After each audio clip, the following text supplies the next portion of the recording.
I'm coming for you, Murdoch. You got to grip it. I didn't want to break them. I didn't want to. Hold on. I'll do it down here. Yeah.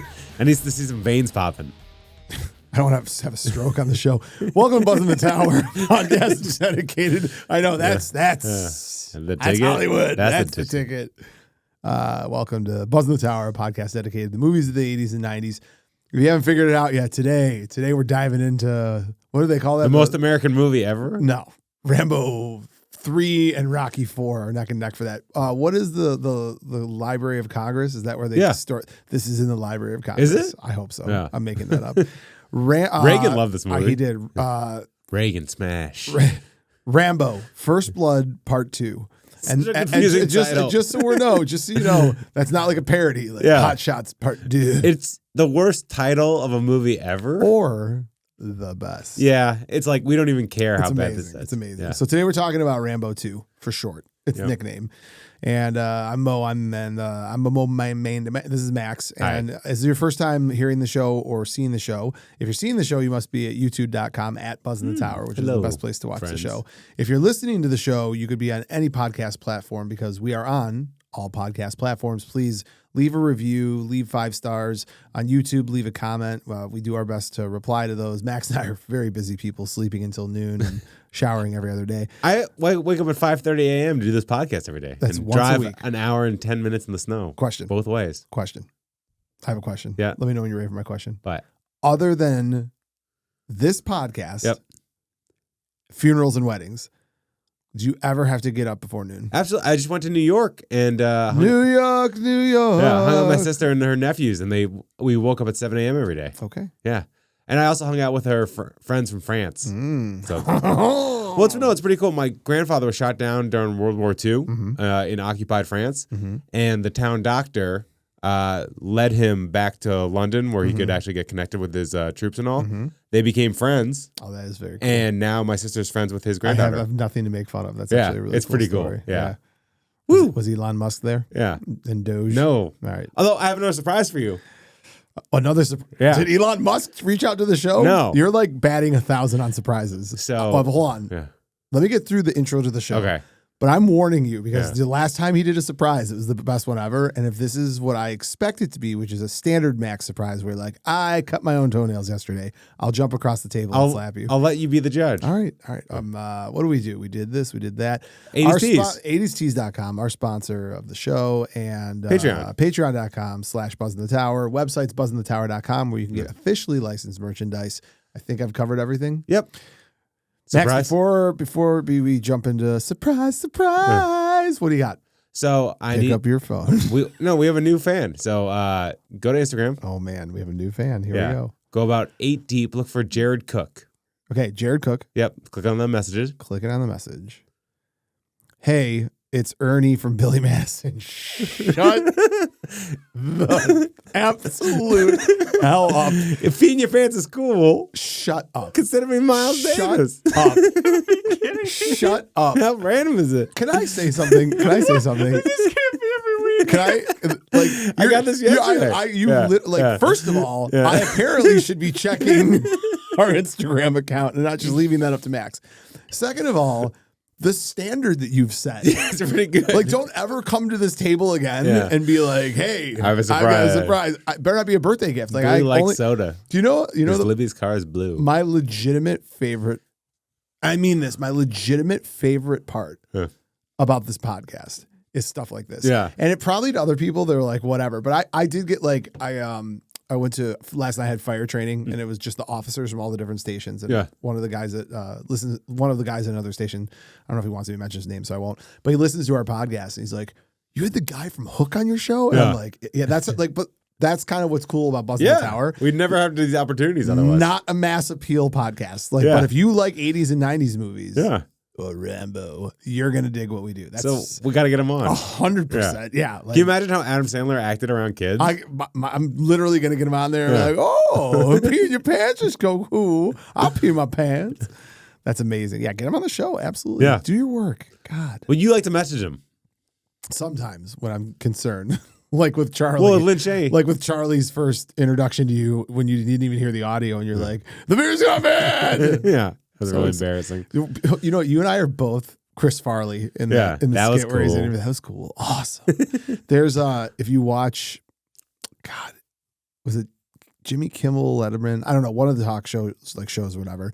Farley's on there with Shannon Doherty, and Shannon Doherty's like, you know, I met Chris and you know, I thought we hit it off, and he is next to her and cannot sit still. He's probably on like horse tranquilizers. He's just like flailing around.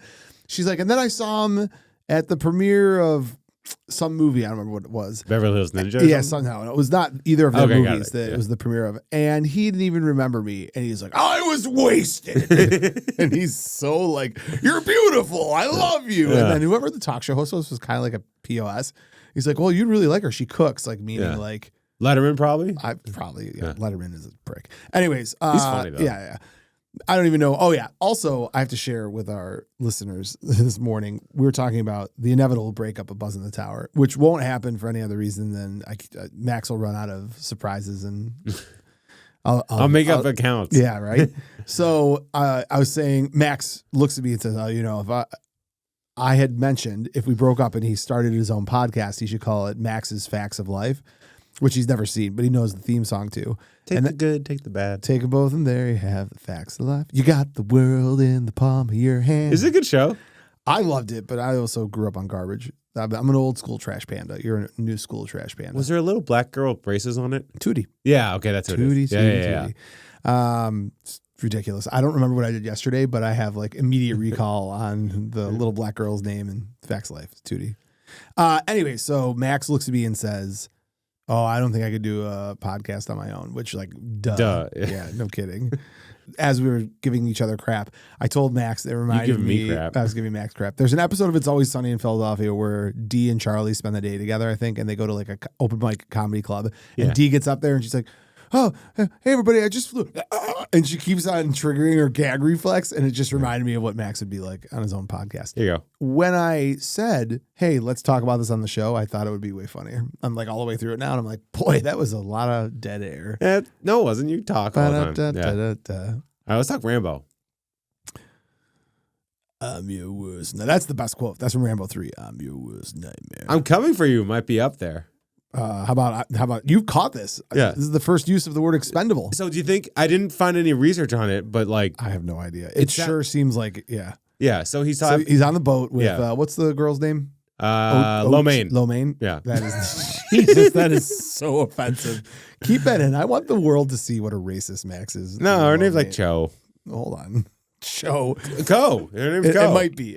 It's Co. You might be right. Hold on. I'm looking it up right now, for God's sake. She's beautiful, by the way. She is. You know, she's not an actress. They found her in Hawaii. Oh. Which sounds, I try to look in, the producers found, quote unquote, found her in Hawaii. It's C-O. Did they pronounce it Cho in the movie? I don't remember. Or Co. Co. I think it's Co. Okay, Co. Co. Co it is. All right, still Max, racist. Let's talk about this movie. So let me give you the quick synopsis, the 411. John Rambo, played by Sylvester Stallone, is doing hard time in jail when his former boss, breaking rocks, Colonel Troutman, played by Richard Crenna. Troutman. What in the name of God is he? God didn't make Rambo. That is the best line in all of the Rambo movies. Is the first one, First Blood. He'd eat things that make a billy goat puke. Yeah. Hope you got more body bags. All right, sorry. Troutman offers him a deal. If Rambo travels to Vietnam to try and find American prisoners of war, his criminal record will be expunged. Rambo takes the reconnaissance assignment and agrees not to get involved in any of the action. However, when his Vietnamese lover, it's a strong word, they just kissed, but that's fine. Hey, it's the only time he's ever had a kiss. It's true. Co Bao, played by Julia Nickson, is killed by American forces. Nope, not American forces. Nope. Killed by Vietnamese forces. Rambo forgets his promise and takes matters into his own hands. He was killed before that. This movie, there's a video game. Neither of you are probably familiar Contra? with it. No. Oh. There's a Rambo video game. Yeah. And I'm bringing this up because it makes me think about the massive plot holes in this movie. In the video game, you start off like behind a prison gate. And this is like 8-bit Nintendo, right? 80s Nintendo. You start off, and you got to find the clip. It's hilarious, Coster, and put it on there. But you start off behind this. I believe I haven't played it in 40 years.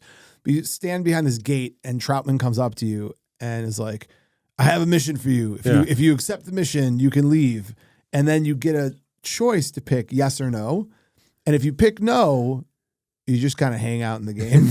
Really? You do. It's really kind of. I used to do it, and I'd be like, just kind of sitting there. Did you just hit rocks? You don't do. Yeah, you literally just sit there. And if you say yes, the game starts. Yeah. Why do they give you that option? I don't know. I love it. But that game always reminds me of this the problematic nature of this movie. So you have to have a special action film lens when you're talking about these kind of movies. Yeah. Commando. Any Jean-Claude Van Damme. Any Van Damme movie. Seagal. Yeah, all those ones. And even those, I think if you put action films on a cheese spectrum, Swiss all the way to, Gouda, the cheesiest of cheese. All of these have some element of cheese. Predator, which I argue is the greatest film ever. Least cheesiest. It's the least cheesiest, and it's still cheesy, right? Like, but the thing come is, here, kill me, I'm here. Like, so, we've talked about this before. The difference between Arnold and Sly. Arnold is in on the joke. He's willing to wink. He's willing to laugh. He's willing to be like, hey, this is a little silly, but we're going to have a fun time. Sly takes, especially 1985 Sly. He's super serious. He takes this as serious as humanly possible. Yeah. So, and it's unintentionally funny because he's just taking it that hard. But you're 100% right. Yeah. Well, the first 30 minutes of this movie is real, and then it just flips a switch. But it's not real. The first 30 minutes feels like Rambo. Feels like First Blood. So here's the thing that's wild. What is Schwarzenegger's, in your opinion, what is his most, I don't want to say in-depth role, but like when, complex? Like when he is like, what is the film in which Schwarzenegger is acting? Oh. I mean acting. Oh my God. What's it called? End of Days? Yeah. Because he's haunted. Yeah. You know what I mean? Like, yeah, I can see. Yeah, there's an edge to him. Or the Terminator movies, because he doesn't have any of his charisma really. Yeah, but even in those, like, well, that's acting. I know, but I'm thinking like, okay, so in fairness to Schwarzenegger, combination of when is he acting and when does the script allow him to act? Even in Terminator 2, which I love, it's a fantastic movie, but the whole like hasta la vista, like trying to humanize him. Yeah, there's that little bit of cheese creeps in. Thumbs up. So here's why I bring this up. The uniqueness of Stallone is that, and Stallone has been in a lot of movies, and we can talk about Cobra, all the way from Cobra to Nighthawks, Serpico, and all that stuff. Like Serpico, not that's Serpico. Pacino. Nighthawks, thank you, is what I meant to say. No, Copland. Copland is it's real acting. Schwarzenegger doesn't have a Copland. No, he doesn't want one. No, but there's a reason for this. What Stallone has that Schwarzenegger doesn't have is Rocky 1 and First Blood. Yep. These are standalone, really, really good movies. They happen to be a sports movie and an action film. First Blood, when you go back and watch First Blood, you're like, and by the way, I'm not giving him like creative credit on First Blood. On Rocky, I will. Rocky was his baby. First Blood, he hated the film. It got lucky. It got lucky that they decided to cut all of the crap out of it. From 3 hours to an hour 30. And for the first time ever in an action film, you had this weird POV on how it was being shot that was happenstance. Yeah. But with that being said, that is a like real movie that touched a real nerve about something real going on in the United Vietnam States. vets come back. The disenfranchised feeling, all that stuff. What happened to Stallone was exactly what would happen to me. Yeah, fame gets to your head. 100%. First of all, you dump a pound of cocaine in front of me after having like blockbuster films, and you feel invisible. And guess what I'm making? Yeah. I'm making Mr. T and Rocky 3 and Drago and Rambo, or Rocky 4, and I'm making First Blood Part 2. Yeah, and I'm making Rambo 3. And you marry Brigitte Nielsen. Right. Who would be your Brigitte Nielsen? Sydney Sweeney? Yeah. Yeah, it would be. It would be, absolutely. Come here, baby. I'm invincible. Yeah, I'm a golden god. But this is what the timing of all this is kind of interesting too, right? Because you can align the Rambo movies with the Rocky movies almost perfectly, with the exception of Rocky 2. Rocky 2 is still a real movie. Yeah. Yeah. And it's the cheese is coming. But it's 82. It's still Stallone in his serious phase. Like Nighthawks is around, and it's just because Rocky started in 76. You're right. The only reason that you get one more real kind of film in the Rocky anthology is because he started earlier. Yep. So Rocky 2 is 79. Yeah. Yeah. You always get this right. It's 78, I think. I think I actually have 76 and 78. I was sick of getting it wrong all the time. Rocky 2 is 79. Rocky 1 is 76. First Blood's 82. First Blood Part 2 is 85. And then Rambo 3 is 88. In the mix of all of this going on, Commando is 85, Predator is 87. Yep. There's a lot of winks and nods at each other. The Schwarzenegger Stallone. It's a pissing contest at this It's point. incredible. Now as an adult, and especially as two people that are doing a podcast, to look back at how the two of them were making films, but lobbing like flexes to each other. There's nothing like this. Even can you think of two actors that have gone toe to toe like this? Never. Like there was the greatest actor commentary in the 90s about De Niro and Pacino, but they were both. But they were never doing it. They weren't satirizing each other. No, they just happened to have the same lanes. And some of it, by the way, some of it's not even like a wink and a nod. Some of it's like flat out plagiarism. Last Action Hero, Demolition Man. No. That's the satirical. I'm saying there's another piece of it where they flat out stole stuff from each other. Yeah. Like in this movie. Now again, keep in mind, First Blood Part 2 comes out in 85. Predator comes out in 87. Okay. So in First Blood Part 2, the scene where he's covered in mud, you think and 100%. I'm telling you, they watched each other. They watched each other. Absolutely. The Boy Scoutness of the using the bow and arrow. Yeah. Like the knife. like that, like the popularization of some of this stuff is what leads to it being, again, imitation is the greatest form of flattery, but like those two in particular, they were borrowing and stealing a lot from each other. And this movie made a ton of money. It made $300 million, 115 in US and 150 worldwide. Yeah. So like this was the biggest deal movie of the time, pretty much.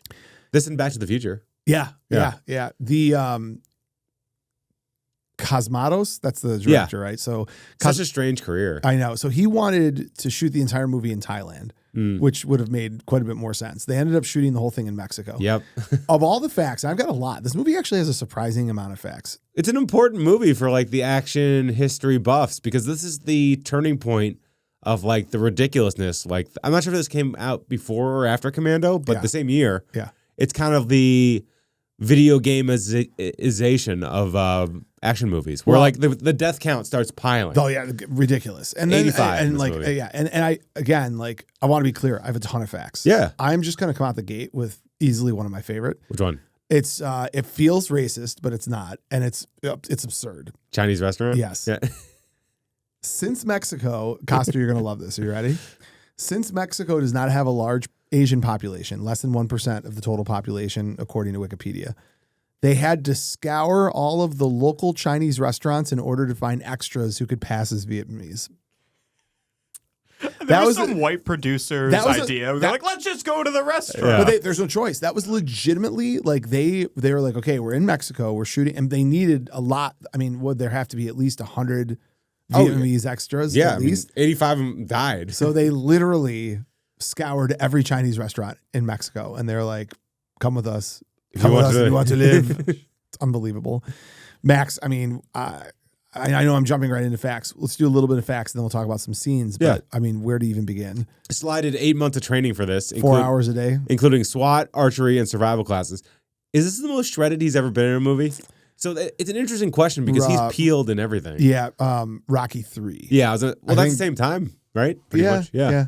So Rocky 3, I think, is the most shredded I've ever seen him. He looks unbelievable in this movie. Like he has 0% body fat. Yeah, just an action hero, like through and through. Yeah, he's it's wild. The red shirt that he's wearing in this movie, if you go back to First Blood, it's in the back of the car. Oh, that's cool. Yeah, so I thought that was kind of cool too. Film was dedicated to special effects technician Cliff Wegener Jr., who was killed by an explosion. Yeah, right. Oh. So I just want to say something about the explosion. This is what I love about this movie that's laughable. If you watch the explosions, you mean when like an arrow hits literally a hut made just all of hay, and then there's like a C4 explosion? Yeah.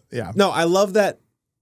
Like Steven Spielberg's the best at visualization of like action. Like, oh, he shot it over here. This thing's exploding. Yeah. it would be like something got shot on the left side of the screen and there'd be 2 explosions on the right. Like there was explosion dissonance. Do you know what I mean? Like nothing made sense. When they dropped that giant bomb and it blew up half. Tropic Thunder. Yeah. Just hit it. Let's go.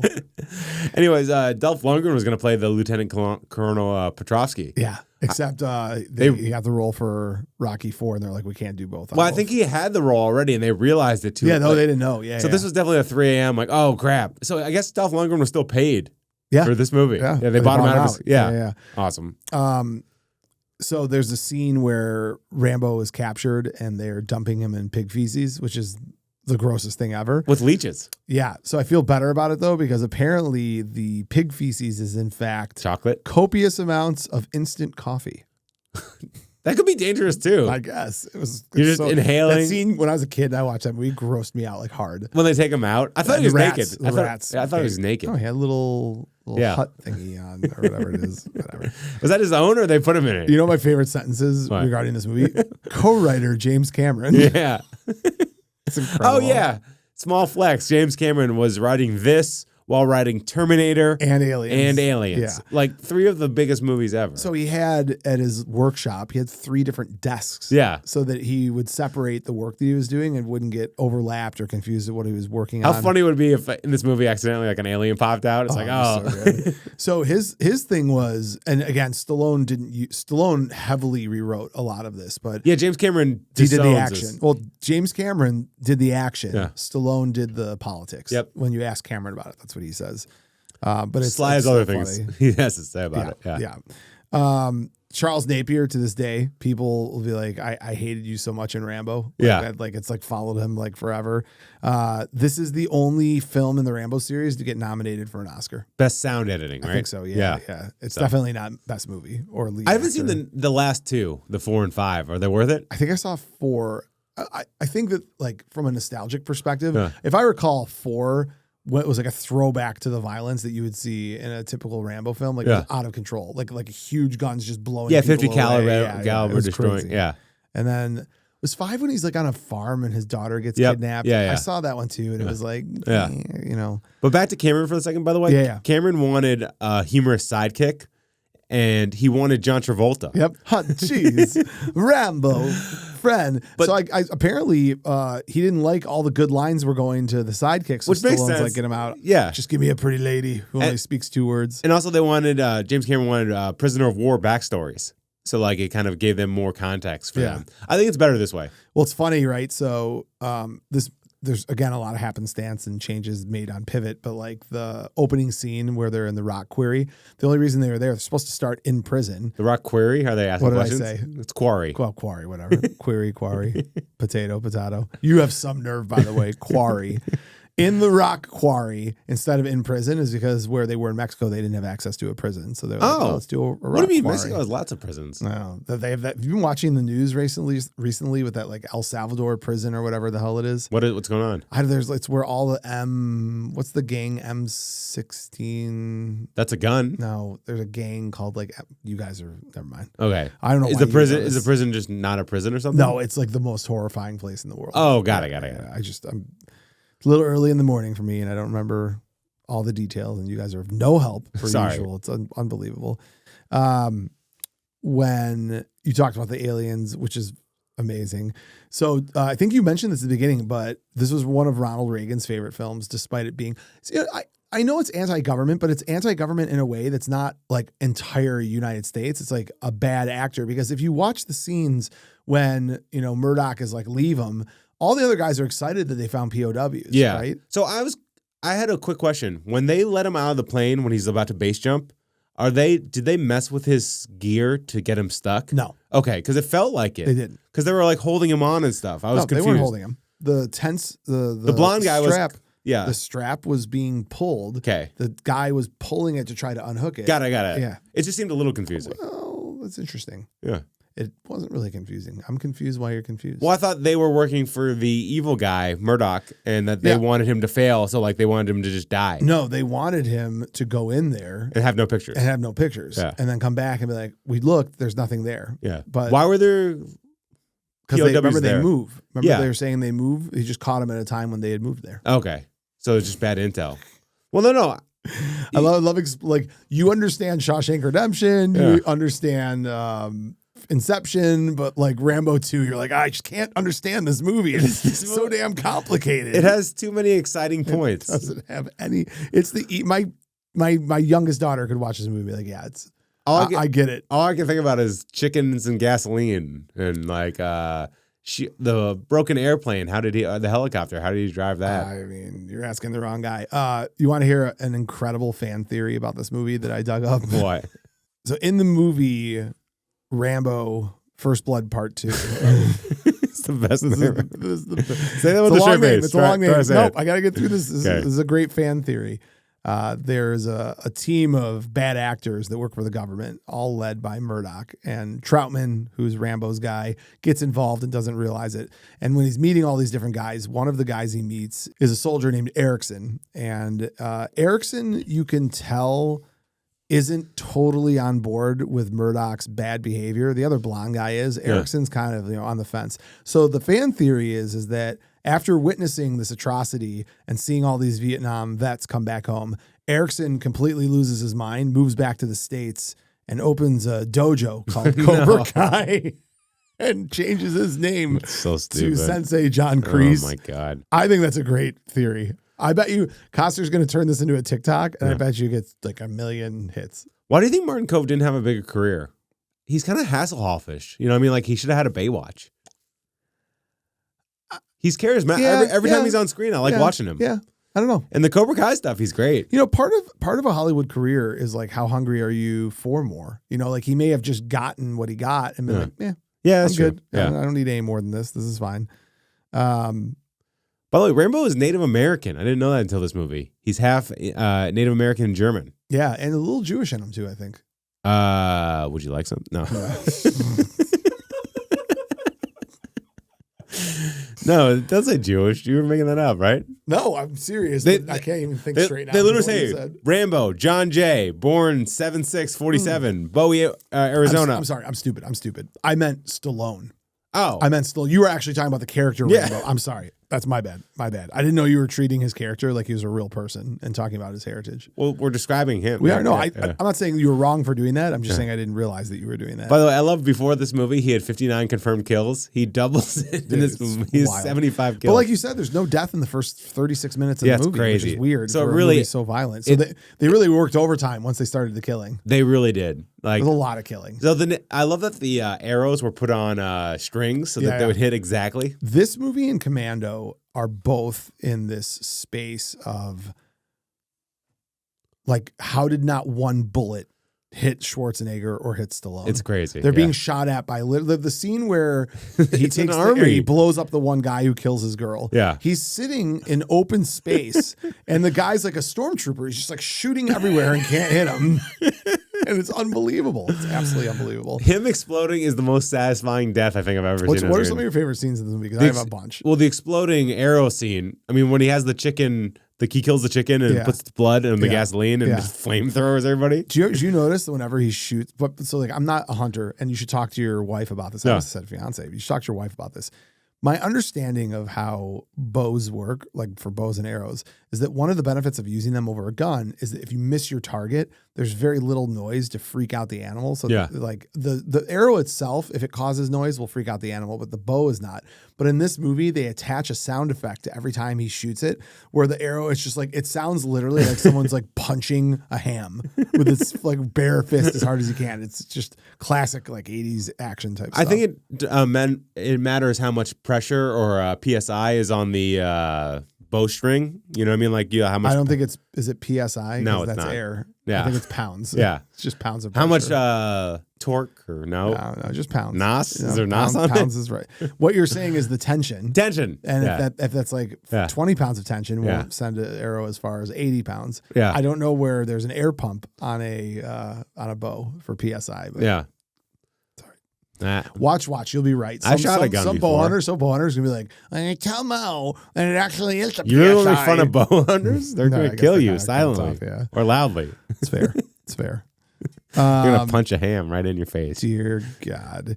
Max, I know earlier you had mentioned the Hot Shots parody and so Hot Simpsons Shots parody. Hot Shots Part 2 is pretty much a rip of Rambo 2. Like the core plot is that, 100%. right? Yep. So there's a line says in Rambo 2 says I can see you're no stranger to pain. This is said by Steven Berkoff, who also appears in Hot Shots Part 2. Yep. And which is more a spoof of Rambo 3 than Rambo 2. But this time the line was spoken by one of Saddam's interrogators who's interrogating Richard Crenna. And he says, I can see you're no stranger to pain. Yeah, that's incredible. By the way, you know the first title Pain don't hurt. You know what the first title of this movie was? It would have been the best title ever. The Ramboing? No, Second Blood. Yeah. That's Second Blood would have been that's way better. incredible. That's a really good one. But Stallone, I think this was smart. He wanted to develop a brand. Yeah. Dude, there was a cartoon, you're selling toys. There was a Rambo cartoon? Oh, yeah. Are you kidding me? No, I didn't know Oh, that. my God. Throw a little clip of that in there, Coster. It's exciting. Was for it Max. kid friendly? No. No, I'm kidding. Yeah, it was Yeah. of course it was kid friendly. He's like a PTSD murder machine. So, I got to throw this out there. I think you'll appreciate this. Yeah. I had mentioned at the beginning that there are some gaping plot holes in this movie. Yeah. You know what the biggest plot hole is? Let me give you the two, in my opinion. Biggest. I'm going to go to the least important one. Do you remember the scene when they capture Rambo and they're about to start torturing him? Yep. They're in Vietnam. What does Murdoch and everybody else talk about in the beginning of the movie? How freaking hot it is. Yep. They're all sweating. By the way, 120 degrees. Well, that's in real life. Yeah. In real life, they're in Mexico. Yeah. It's Oh, yeah, 120 yeah. degrees. But in the movie, they're in Vietnam, and they're in the movie complaining about how hot it is, right? Yep. So they're getting interrogated by this Russian dude, and there's a stove, and he's making hot tea. That is weird. And I'm like, that is, and I understand they needed the stove to put the knife in there to heat up the stove to scar his face. But like, I'm watching this guy. I'm watching Victor Maitland drink hot tea in 125 degree weather. I'm like, that's a psycho right there. I drink hot coffee during hot weather. Yeah, that's a little bit different to me. Yeah. And you're also in an air conditioned environment. Yeah, it's true. You're not in a hut in the middle of Vietnam when it's 120 degrees. But I know that this plot confuses you, so I will walk you through those. I don't get this movie at all. But it's a deep movie. It's basically The Matrix. Here is the biggest plot hole of the entire movie. Some group of men, Troutman included, sat in a room and said, all right, here's what we got going on. In Vietnam, we believe that there are still prisoners of war that are being tortured and kept in huts. Right. We're not sure. We need to find proof one way or the other. Who do we have to do this job for us? What about Smith out of Brericks? No. Smith's not right. What about Johnson out of D.C.? No. Johnson's not right. What about the guy who shot up an entire small town in Portland because of how bad his Vietnam PTSD is? He's a raving lunatic. He has flashbacks of Vietnam, and he killed a dozen civilians. Let's send him back to Vietnam to deal with this. Isn't it like Suicide Squad? Like it's complete deniability? No, it's not at all like that. Okay. Because I would even make the case, forget for a minute, the deniability in Suicide Squad, it was the right person to do the job, and they just lived with the fact that they were criminals. Yeah. My point to you is, he was going to break. what in his recent body of work in a small town, was it Portland, right? It was Oregon. I remember. Yeah. In a small, Eugene, Oregon, maybe. Yeah. In a small town in Go Ducks. Oregon, it took nothing more than a fire hose And being shaved. being shaved. And he literally killed everyone in the town. Yeah. Like set traps, like speared people with wood. Or trash. Yeah, like just horrible stuff. But then, and all this is because of his time in Vietnam. But their solution to this problem is to take that guy and send him back to Vietnam. Well, it's like Troutman said, he's home now. I guess. Right? I find that to be the biggest plot hole in the movie. Yeah. I'll live with everything else. I mean, the fact that he has a connection with Ko is pretty crazy. Yeah. Oh, The Jade Buddha. Cobra Kai. Did you always- watch the conclusion of Cobra Kai? You're way behind. You're Way like, behind. Yeah, you need to. I never liked it as much as you did. Well, you're an idiot. I know. I hate you so much. Yeah. Unbelievable. Grossed $20.2 million domestically in its opening weekend. It was the most any R-rated film had ever made, surpassing Beverly Hills Cop in '84 with $15.2 million. The record was later broken by Beverly Hills Cop 2 in '87 with $26.3 million. So and I think Deadpool has now broken that, right? 3 movies that Sly was tied to, though. Pretty crazy. It's wild. Is Ryan Reynolds canceled now, by the way? So have you been following the whole thing? It seems like they're it's wrong. Incredible. Right? They're wrong. Seems like right? they're wrong, and like their behavior seems like just gross. And is there a reason they're after this guy? Yeah. They don't like him? Yeah. Like they're bullies. They're literally bullies. That's it? Yeah. Okay. Yeah, no, that's the context I'm getting from my TikTok news and all. If TikTok is right, which it always is. Nice Pool is based on the guy? Yeah. Yeah. Yeah, they're cooked. I mean, they were at the SNL. Everyone was like disgusted. Everybody was like when cringed out by it. Yeah. I mean, I guess if you go too woke, you go broke. Sniggity snap. And when they divorce, I'll take Blake Lively off his hands. Yeah. Does Selena know about this? She's okay with it. I don't think she is. It's kind of hurtful. First film to appear in 2,000 plus movie theaters. Very cool. The film's theme song, which I don't remember in First Blood, it had that beautiful symphony music. Yeah. I don't remember there being words to it, but in this movie, Peace in Our Lives was performed by Sylvester Stallone's brother, Frank Stallone. Who I think is an underrated actor, by the way. Yeah. I like him. Yeah, Judge Dredd, he's great. He is great. Judge And Dredd. also, what's it called? American Gangster. Oh, yeah, that's right. He was in Yeah, that was good. Robert Davi was supposed to be in this movie. That's right, except he gave it up for the Goonies. Goonies, good choice. Great choice. Robert Davi is like, I think he has the most interesting, like, what if career. He's always in our thing about, like, could have played this, could have played that. Like, everyone loved him. This is Stallone's least favorite Rocky. God, Rambo. Why can't I say Rambo? This is his least favorite Rambo. I don't know why. I mean, obviously the first one's the best one. 3 is great, but 3 literally is like, all right, America. Yeah, 3 is Team America. But the great part about 3 is that it's just, we're wrapping up going after Drago and the Russians over here. Yeah. Let's get him with another left hook over here and make Rambo 3. And by the way, I'm your worst nightmare might be the greatest line from an action film ever. And also, it's pretty cool that him and Troutman are actually stuck together for the first time. Yeah. Like they're under Troutman, you son of a... They're under like the desert, right? Don't they fall into like a desert hole? Yeah, and they play polo with sheep heads. It's a real thing. I know. Yeah, dead sheep is like the ball. Do you know what's crazy? I believe that it's like the Afghanis or the Taliban that he's with. But this is, again, going historically before 9/11. Like this is back when the U.S. gave bin Laden a whole bunch of money to fight against the Russians during the Cold War. Don't quote me on that. I'm not a historian. And then how things change. Surprise, surprise. But speaking of history stuff and how things get manipulated, this was released in the Soviet Union. This is the best. Read the fact. It's the best. One of the best facts. So I don't know when it was released. They probably took a year at least. Sure. You know what I mean? Dialogue was changed so that the year is 1943. The Soviets are Nazis. The Vietnamese are Japanese. And the POWs are World War II prisoners. Yeah. Yeah. There's a lot going on. Do you know part of this movie ended up in Terminator 2? What part? It's pretty cool. So James Cameron wrote this movie originally. His original idea was that Rambo was in a psych ward to begin. Oh, I know. So he got the inspiration. He's like, I'm going to put Sarah Connor. Sarah Connor. Yeah. We did a ton of facts. Yeah. The tech, I think this is kind of cool. The tech advisor, Tony Muffatone. That's not how you pronounce it, but I like saying it like that. He insisted that all the guns in the movie be real. Now, I don't know. No, here's the fairness. I don't know if that means that the model guns are modeled after real guns or that they are real guns. Real guns shooting blanks, probably. Yeah. This is if you were to ask someone, what movie did someone die on? This has to be in the top 3, right? Like it just does. All right, we talked scenes, we talked facts. Also last one. Jesus the Christ. insane Russian helicopter, which, by the way, that thing looks like it would fall out of the sky because it has so much stuff on it. Yeah. That's one of the 3 helicopters used on Red Dawn. Red Dawn? Yeah. Okay. Not Wed Ren, Dawn. Not Ren and Stimpy Dawn? No. Ren Dawn. Ren Dawn. Okay. Do you speak the Queen's English? I'm getting tired. All right. So cast. So the director had an interesting career. George P. Cosmatos. Mm-hmm. He did 10 movies only. Mm-hmm. He did this, Cobra, Leviathan, and Tombstone. Oh, I didn't know he did Tombstone. Yeah. Oh, so cool. Pretty sweet career.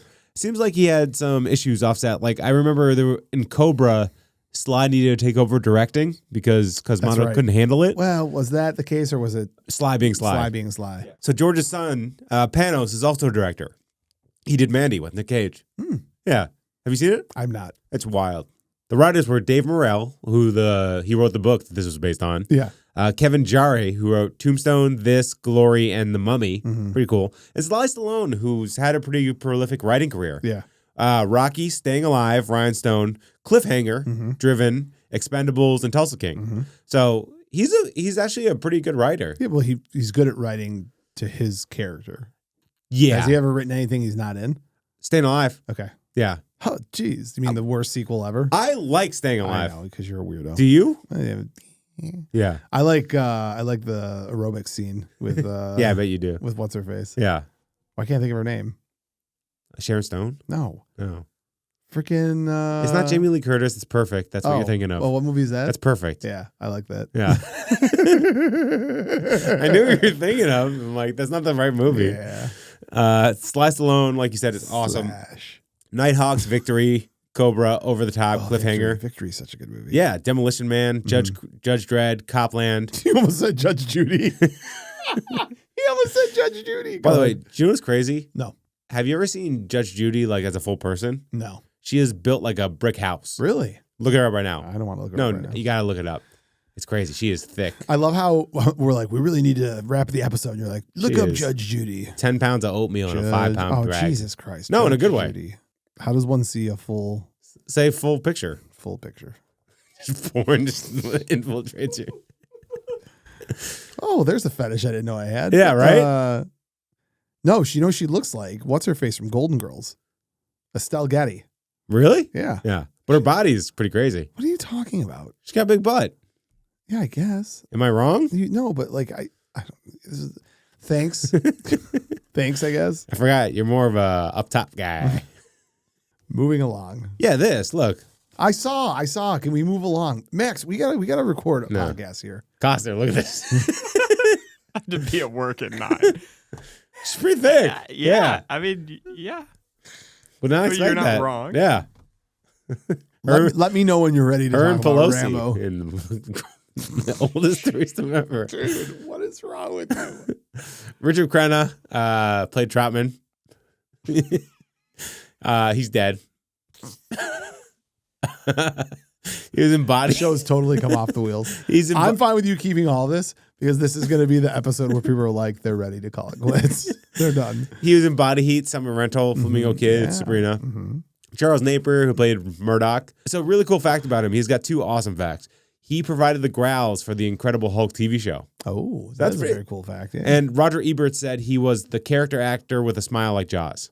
I thought that was pretty cool. Yeah. He's in Blues Brothers, Something Wild, Ernest Goes to Jail, Maniac Cop 2, Silence of the Lambs. He's one of the lieutenants. He is. Loaded Weapon 1. Talk to him. That's Jim Pembry.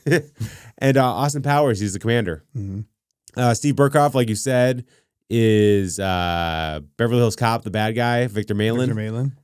He was also in Octopussy. Mm-hmm. He was the villain. Mm-hmm. And he was offered Frank Booth in Blue Velvet, which you haven't seen, which is awesome. No. Julia Nickson, who played Co., who you've never heard of, obviously, because... Yeah, I mean, they picked her Hawaiian actress. Yeah. She was in Double Dragon and Magnum P.I. Martin Kove, like you said, has 3 black belts, and he was in Death Race 2000 and The Karate Kid as Kreese. And Cobra Kai. Yeah. And George Chung, who played Tay, the exploding arrow dude. Well, I think that's the most satisfying death I think I've ever seen in a show. You know the movie Everybody Wing Chun Tonight? Everybody have fun tonight. The music video, you mean? No, I'm sorry, the song. Is that what I say? The music? You said the movie. Sorry. I was like, the that's song. Do you know the song? Yeah. Everybody have fun tonight. Is that him? No, it was based on him. Really? No. Oh. Cosmatos make you happy. Cosmatos make you sad. So he was in RoboCop 2, Sneakers, Under Siege. What was he in RoboCop 2? He was the Robo. Not the cop. Not the cop. What's bugging you, Murph? Kane's bugging me. I'll have to dig that up since you did no research. Major pain he's and Robo. Mars attacks. He's Robo. Idiot. All right, let's bring it over to our guest spotlight. Are we ready for the Buzz in the Tower fan spotlight? Yeah. That's great.